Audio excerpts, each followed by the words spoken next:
Music starts. तो आज का हमारा अगला वर्ड है पैर। देखिए PARE पैर। ये ना एक वर्ब है, मतलब एक क्रिया। अब इसकी दो मेन मीनिंग्स है, आसान भाषा में समझे तो। पहला मतलब है किसी चीज को छीलना या उसके किनारे काटना, साफ करने के लिए। और दूसरा मतलब है किसी भी चीज को साइज में या नंबर में या उसकी हद में कम करना। चलिए इसको आगे एग्जाम्पल से और आसानी से समझते हैं। ओके, तो सबसे पहले इसका जो फिजिकल यानी लिटरल मीनिंग है उसको एक एग्जाम्पल से समझते हैं।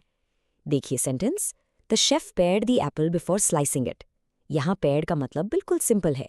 शेफ ने एप्पल को स्लाइस करने से पहले यानी काटने से पहले उसे छीला। तो जैसे आप घर में आलू छीलते हैं या कोई फ्रूट छीलते हैं, उस एक्शन के लिए आप पेयर वर्ड यूज कर सकते हैं। Easy right? चलिए एक और कॉमन सा फिजिकल यूज देखते हैं।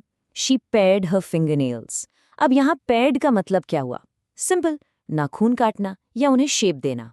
तो जब आप किसी चीज को ध्यान से केयरफुली ट्रिम करते हैं, उसके लिए भी ये वर्ड परफेक्ट है। तो अभी तक तो हमने ऐसी चीजों की बात की जिन्हें हम छू सकते हैं, जैसे एप्पल या नाखून।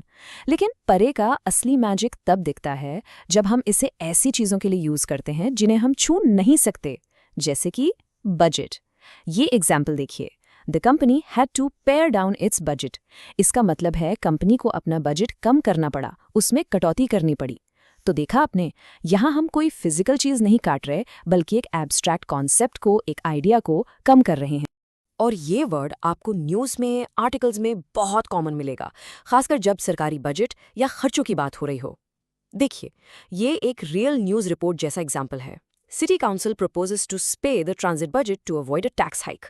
वाओ, थोड़ा लंबा सेंटेंस है ना, पर इसका मतलब बिल्कुल आसान है।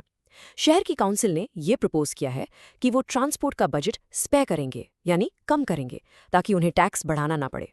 देखा कितना यूजफुल वर्ड। ओके, तो अब आप परे का मतलब तो समझ गए। चलिए अब अपनी वोकैबुलरी को और थोड़ा स्ट्रॉन्ग बनाते हैं, इसके सिनोनिम्स और एंटोनिम्स के साथ। पहले देखते हैं सिनोनिम्स, यानी वो वर्ड्स जिनका मीनिंग परे जैसा ही है। ये हैं ट्रिम, पील, रिड्यूस और कट बैक। ये सभी कम करने या छीलने के सेंस में यूज होते हैं। अब आते हैं इसके ऑपोजिट्स यानी एंटोनिम्स पर। ये है इंक्रीज, एक्सपैंड, ग्रो और ऐड। देखा, ये सभी बढ़ाने या जोड़ने का मतलब देते हैं, बिल्कुल उल्टा।